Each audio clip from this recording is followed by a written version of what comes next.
It's our anniversary, anniversary. Today is a special day, not just any day. 'Cause you could have everything you want your way. Tell your supervisor you're leaving early today. And I'm willing to pay for the rest of your day. Girl, do you know what today is? It's our anniversary. Anniversary. Do you know what today is? It's our anniversary. Hey, what's up, y'all? This is Ty. How y'all doing? Y'all know what I'm here for. I am here to review season 3, episode 6 of Tyler Perry's comedy drama soap opera, The Oval. And tonight's episode is titled A Family Matter. And that song I was singing was dedicated to Sharon because that's the song that Kareem was singing. Well, he didn't sing it, but that's what he said to her tonight. That corny mess about it being their anniversary and all of that. But we'll get into that a little bit later. All right, let me give a shout out to my lovely people, my subscribers. You know who you are. You hold me down in the comment section. You're subscribing and you're helping this channel grow and go. So shout outs. We have a new subscriber. That is Andrea Reeves. Welcome, Andrea. Thank you. Thank you for subscribing. Shout outs to Crystal Lett, Lamont Simpson, House of Sir James, A. Henderson, June BLC, Bobby Ray, R.C. Kroger, the random guy. Oh, no, the random gay. The random gay. Okay. Shout outs to you. Zachary Bush, Savannah Rivers of Moore, and everybody else. Thank you, thank you, thank you, thank you, thank you. Tia Divine, hope you're doing well. Everyone that comes through this channel, leave comments. I so appreciate it. Don't forget to do what? Like, comment, and subscribe. And let's get on down to this review. All right, so the episode begins with Victoria and Priscilla, and they're in the yellow room, and they're doing this back and forth banter, and the first lady says to her, oh, you don't like this yellow room or whatever, does this yellow bother you? And then Priscilla makes this remark about, no, pink is what bothers me, because, you showed your pink. Y'all know what she was talking about, getting and alluding to the fact that the first lady had sex with her husband in that room. So they went back and forth in their usual banter and back and forth with each other. And Priscilla had me laughing when she said to her, it's not, it's any room in here, any room with your dumb ass would annoy me. Being around you completely would annoy me, whatever. But the first lady was trying to press her, basically, who do you work for?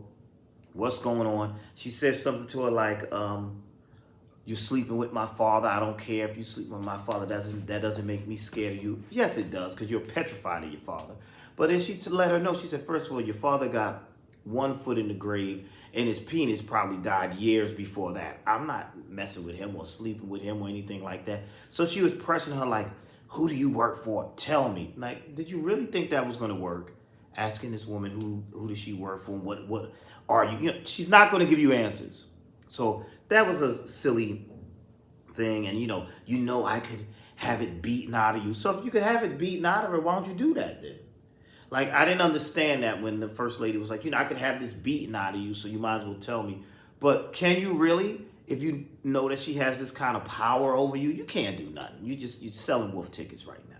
So anyway, as they're having that conversation, Sam comes in, and the first lady's like, look, we're over here talking. And she's like, no, don't do that. We're talking. But Sam was like, first lady, got to talk to you. It's about your son. So he's talking about crazy Jason Voorhees, and he wants her to know this is about your son. Come. And as we saw in last week's episode, Jason was hanging in the room, and many of you in the comment section was saying you hope that Jason's dead.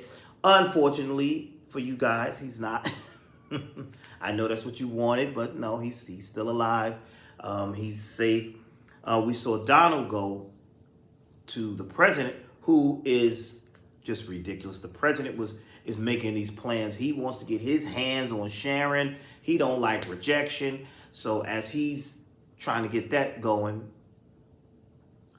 Donald comes to him and tells him, listen, we got something that's going on right now. It's your son. You need to come right now. Your son tried to commit suicide. So, Jason Voorhees is alive. So they have this scene, which I thought was just ridiculous and crazy, between Jason and his mother and his father and everybody else. And then the first lady tells the staff, after they done already discussed all this other stuff, she's like, well, before I get into that, let's go into the conversation that they were having. Jason basically told her, I hate you. I'm going to kill you. And she said, really? You couldn't even kill yourself. You didn't even kill yourself. Did you really want to kill yourself? Because you're still alive. And then she was going through the usual name calling. And then her and the president were doing this. These are awful parents. She's a horrible mother. Things she says to her son as if she didn't give birth to this boy. I'm like, did you adopt this kid? Like, even if you adopt a kid, you're supposed to treat your children nice. You don't pour poison into them. You don't call your children names. You don't do all that kind of crazy stuff. But she's calling him, all the stuff she was calling him. And she said she's going to have him committed and all of this. And why did you do this or whatever? At least the president, even though I think he's an idiot too, at least he was more compassionate towards his son. But we saw the first lady and the president arguing about whose fault it is that this boy is the way he is. And she was like, well, you're the one that's bringing all these holes around here. You remember the hole that he chopped off her head and all that? No, you're doing that. That's not helping the situation. And he's like, you're a horrible mother. You've never been right. Never treated him right. You're both to blame, basically. You're both to blame. But what are we waiting for? Why don't we take this man and put him in therapy? In a psych ward. Why is he still allowed to be in this house? I don't understand. And go back to your room. You do something like that, you don't get to go to your room. You don't get to close your door, none of that. You got to go. He got to get some help. So first lady dismisses everybody. Everybody get out of here. Mind your business. It's too late. They already heard everything. They already know your son is cuckoo for Cocoa Puffs. What are we going to do about this situation? So she leaves. The president has a conversation with him, and Jason's telling the president, I hate her. I'm going to kill her. He told her, I'm going to kill you. I hate you. And she's like, whatever. No. Y'all got to get this man some help. So then they're trying to have this father-son moment. I do applaud the president for at least trying, but that didn't help. That didn't work. So then they have this plan. So then Jason goes in his room. He says, keep the door open. This boy just tried to hang himself. Why is he allowed to go back in the room? Why? So anyway, Donald assigns Alonzo to the room, and he's to watch him 24/7 or whatever to keep him. And Donald also told the president he agrees with the first lady that, and I agree too, Jason needs to be put away. Now y'all help me out with this. Jason was asking Alonzo these questions. Who are you? This, that, and the third. Am I wrong in saying, didn't they meet before? Wasn't it Jason and Alonzo in that scene where Jason jerked off and then touched Alonzo's face? Wasn't that Alonzo? Or was that a different character? Y'all tell me down in the comment section, because now they're having this conversation and he's asking him questions as if he's never met him. And he was really trying to push Alonzo's buttons and saying all this crazy stuff, and it was just ridiculous. So let's move on down to, who do I want to move on down to? Let's move on down to Barry, Richard, and Nancy. Richard and Nancy, Lord have mercy, Nancy. They in good hands. They are on good terms again. He don't forgave her. Now this startled me when he handed her, looked like a check, and he says to her, this is for Picky's funeral. I'm like, what? Did we have Picky's funeral? Or are you just giving her the money back that she needed for Picky's funeral? Because I'm like, we had Picky's funeral. But at first, y'all know, because y'all know how I felt about Picky's funeral. Y'all know what I wanted. I wanted a spectacle. I wanted gospel music. I wanted Tamala Mann singing Take Me to the King. Because, she got that Tyler Perry connection. She could have guest starred. I wanted to see thugs at the funeral. I wanted to see everybody but they never did that. Picky had a dry funeral. So yeah, but that was nice of Richard to give Nancy the money, and he said, "How? What about your credit cards?" I can look. He cut her off when he was pissed off with her. He cut her off, so that was nice of him to do that.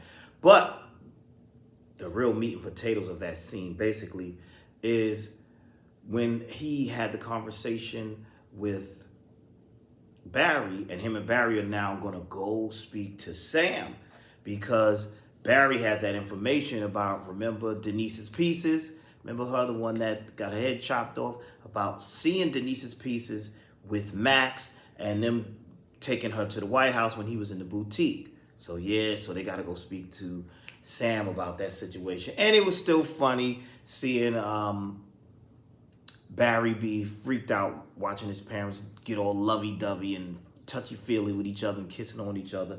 But it's good that they have reconciled and Richard forgives Nancy. So that was nice.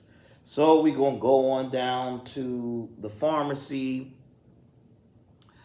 Like I said earlier, Kareem, it's our anniversary. He's telling Sharon that this is their anniversary.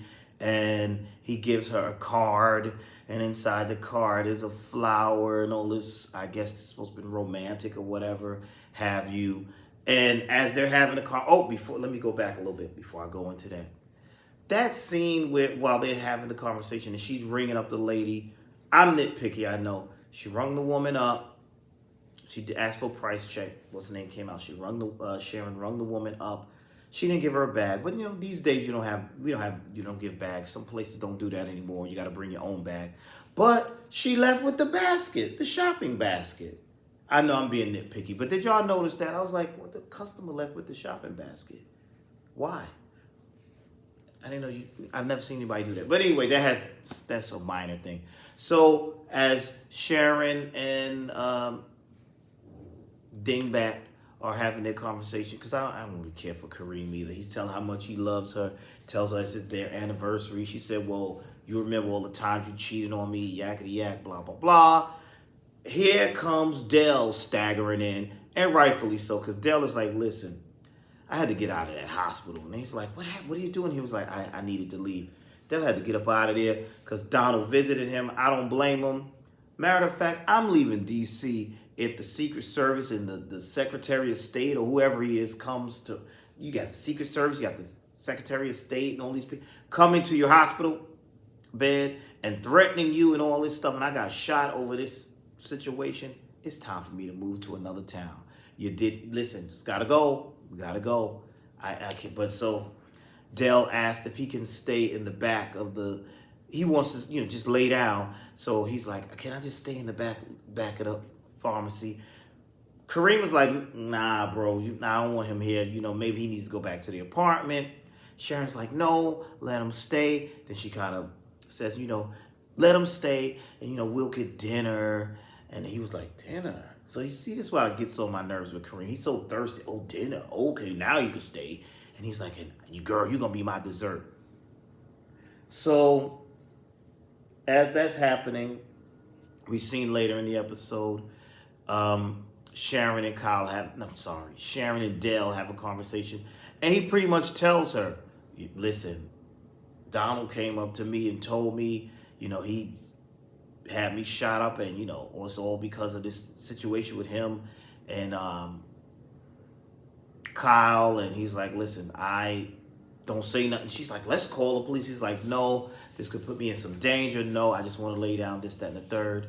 So now when Sharon has a conversation with Kareem, now, even though I don't like Kareem too much, his character, I did have to agree with him when he was like, listen, this dude, I don't think he needs to be here. Like every time he's around, something's going on.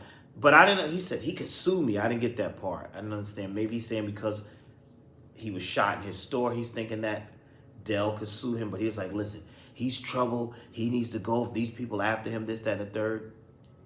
Yeah, I don't like that. I kind of understood where Kareem was going with that. But, that was that. Meanwhile, the president decides to call Kyle. Well, no, Kyle, yeah, he called Kyle. Kyle comes in there.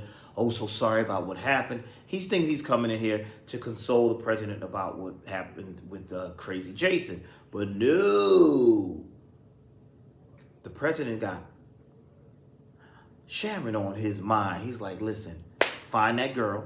I'm the president. Nobody rejects me. I'm lonely. Why would she reject me? And I'm the president. What's she gonna reject me for?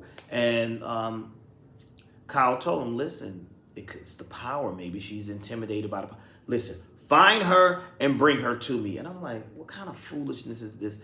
Bring her. Isn't this kind of like kidnapping? We could do that now as the president? This president think he's a dictator. That was crazy. So he's like, find her and bring her to me.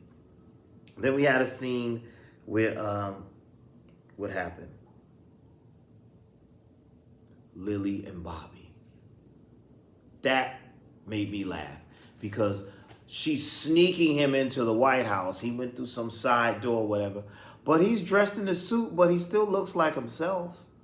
He wasn't in no type of disguise.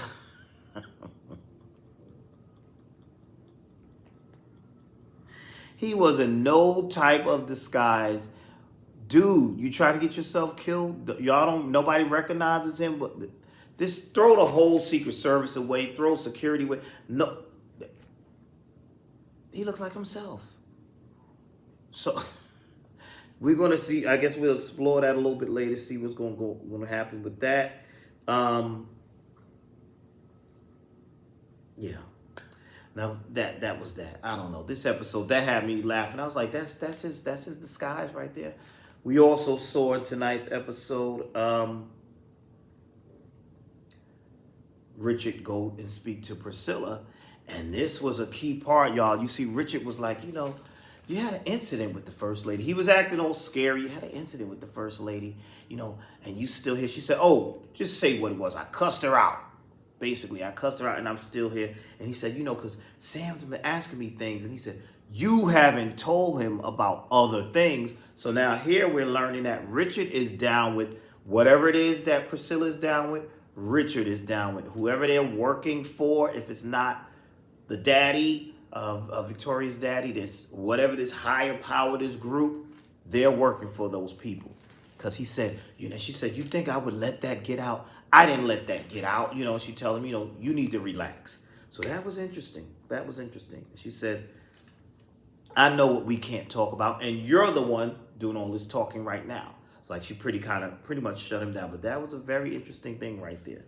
Then, of course, Max is being held captive, and he's, why am I in here? After I served my country, this is how you treat me. But did y'all notice that looks like the same room that Sam, Richard, and Barry was in when Barry was telling Sam about what he knew. So I think it's Sam that has Max. What do y'all think? That's who I think. I think it's Sam that actually has Max. I don't know. I could be wrong. We'll see. They didn't really go into that too much. We'll see. Back to Crazy Jason. Jason is taunting Alonzo. You don't go to the bathroom. You don't take breaks. Calling him a bitch and doing all this different stuff. And he says to him, I didn't try to kill myself. The whole choking and asphyxiation thing. I did that because I'm trying to get off. Get off. He trying to get off. He said, I like to choke and get off. And I just happened to slip off the door. But that guy's a weirdo. He is a weirdo. He's like, see, that's when Alonzo should have just don't he have a stun gun or something? He would have to be put to sleep. So I couldn't sit there and listen to that. But it looks like in next week's episode, Alonzo will have to handle him because he's all calling him a bitch and all this other stuff. But he's telling him, yeah, I choked myself. I hung myself, but it was for, that thrill, while I was masturbating and all this sick foolishness. Right then, I just would have choked him out or put him in a sleeper hole or put him to sleep, something. Who wants to sit and listen to that foolishness? But he's, really all in Alonzo's face. I'm like, Alonzo, that was good acting because Alonzo looked like, look, I'm trying to stay cool, but I'm sick of you. But Crazy Jason think Alonzo's scared of him. Alonzo ain't scared of you. He just don't want to hurt you, but it looks like in next week's episode he's gonna take care of you. He also told Alonzo a lot of things. He told him that he killed Gene. He told him that he killed Grandma and that he killed the hoe, chopped the whole head off with the sword.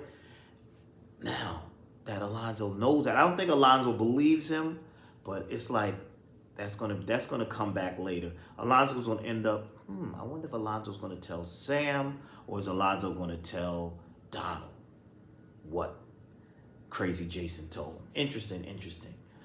Now we go to the final scene. Sharon's in the pharmacy, ready to close things up, close up shop. And here is Kyle. I just want to talk to you, but Kyle is here to get her and bring her back to the White House. Now, this was hilarious because this is a Secret Service agent killer. Sharon whooped his ass all up and down the pharmacy. I was cracking up. I said, well, damn. Who taught her all these moves? She was beating. You couldn't even sedate this woman. You done killed people, did all this thing. You could not handle a woman from the pharmacy, little Sharon. You couldn't do nothing. So she wrestled up. They're going on throughout the pharmacy, and she managed to pull out a gun, and that's where the episode ends. And then they showed a little. I hate the way these episodes end sometimes. Like, they just, I don't know, the editing sometimes. I don't know. But this episode I was entertained. This episode was entertaining. What did you guys think? What did you think? Was it crazy enough for you? I was entertained. Now we got to see what's going to happen next week. Alan. I want to see Alan get beat up again or something, or him handle Ellie. But we got to see him a little bit tonight when he was talking to Alonzo, and he was like, because he wants Alonzo to kind of help him and come home with him, whatever.